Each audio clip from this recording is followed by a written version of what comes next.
ဟုတ်ကဲ့ပြင်ရတယ်ဒီပြိတ္တတွေလည်းပြင်နေတာနော်ဘဝကားတယ်လည်းပြင်ဟုတ်တယ်ပြိတ္တတွေကဘယ်တော့ပူ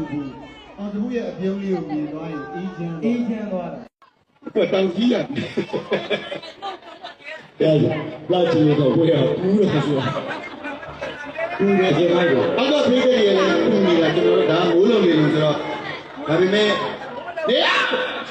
ဒီတော့လည်းနေအားပေးလို့ဒီတော့လည်းအဲ့ဒီမှာကိုင်းနေတော့ဗျာဒီတော့ဆေးတော့မလို့ဟုတ်ကဲ့ဘုရားပြင်ရပြီ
Shut